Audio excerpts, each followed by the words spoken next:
Hello, YouTube. I'm Vince White, and I'm an employment attorney. On this channel, we answer publicly posted questions from YouTube users, getting folks the answers they need from an employment attorney.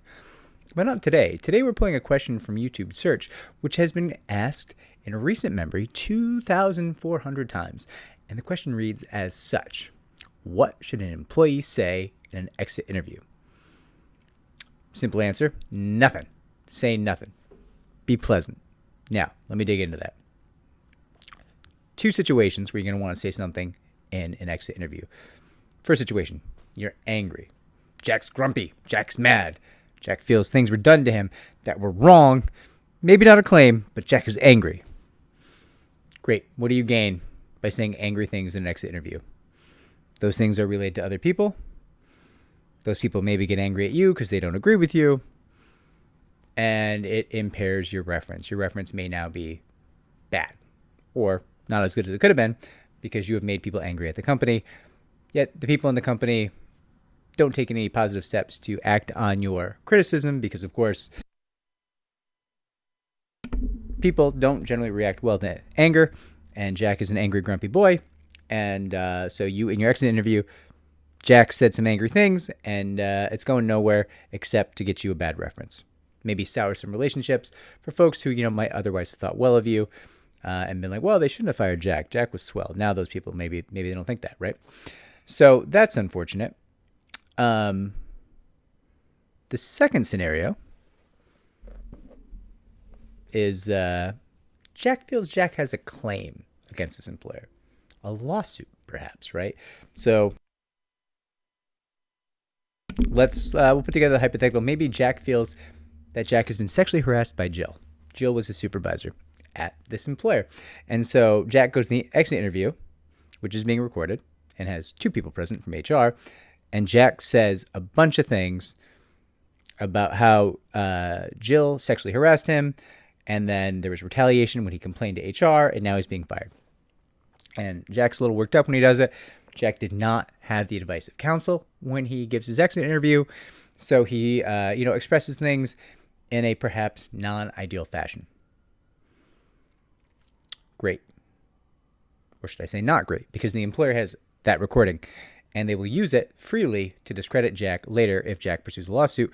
Also, there's multiple witnesses present from the employer who can corroborate each other and kind of say that Jack said things that maybe Jack didn't say if the recording is not, let's say, available, right? So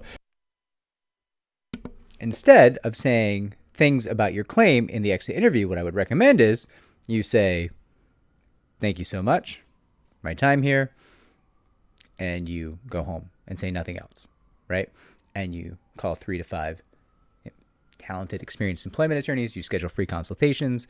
You discuss your potential claims with them. You obtain representation. And those attorneys, those talented, experienced employment attorneys who you have grown to trust and chosen to hire, present the most persuasive, highly polished, effective narrative about your claims against that employer. Jill, let's face it, Jack was right. She was sexually harassing him.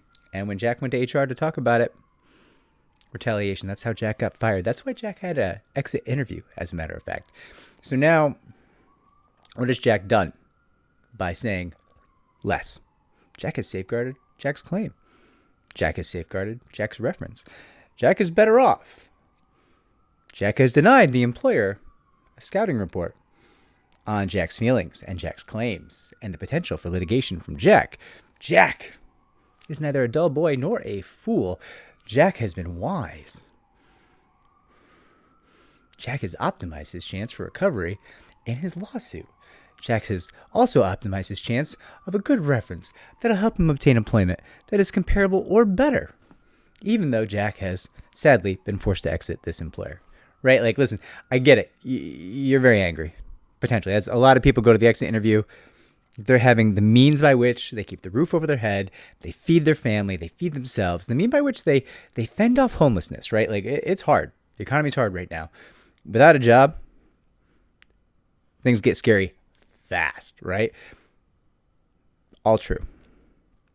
All true. But no matter how scary and terrifying this is, no matter how worked up you are, if you can just get to the exit interview and say, thank you so much for my time here. And go home. Take a breath. If you can, eat a meal, sleep on it one night. Wake up tomorrow, schedule those 3 to 5 free consultations with experienced employment attorneys. That's the play. That's the move. That's what you do, right? Listen, you don't have to hire the attorneys. Like, talk to the attorneys, become armed with information, make some informed decisions. Maybe an attorney's right for you, maybe they're not. I'm not saying you necessarily need an attorney. I think the attorneys are always a good idea, but like the important thing here is in the wait, in the plotting, in the planning, in the remaining calm, you've benefited greatly. And that is wise, in my opinion.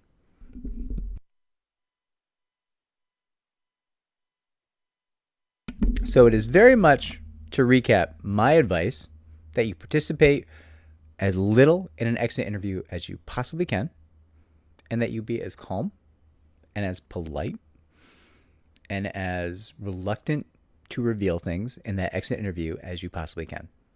That is, in my opinion, the clear best practice in an exit interview. I hope it's viable for you. Just remember, you're not going to fix this employer. If they wanted to be better, they would be. They're probably aware bad things have happened. They could fix it, and yet they have not.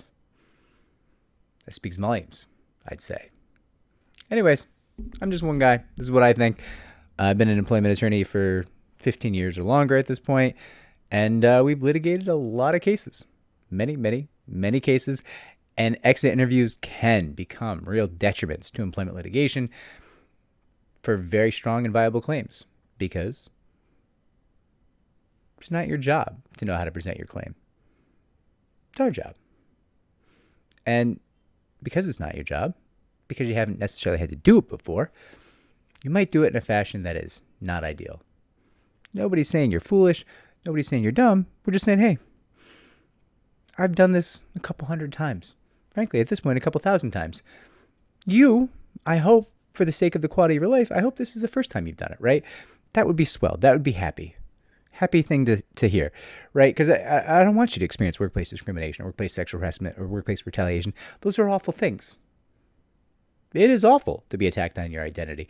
It is awful to have your livelihood held up and put at risk because somebody wants sexual gratification or sexual affirmation from you, right? Those things are all terrible. I would not wish those upon anyone that I know, right? And so I hope you haven't had too many chances to do this. And I hope that you might be new to this. And I hope that you might realize, because you haven't done this many times, you might not be practiced at it. And your presentation, due to many quirks and complexities in the law, could potentially be less than ideal. So just talk to an experienced professional. Talk to an employment attorney.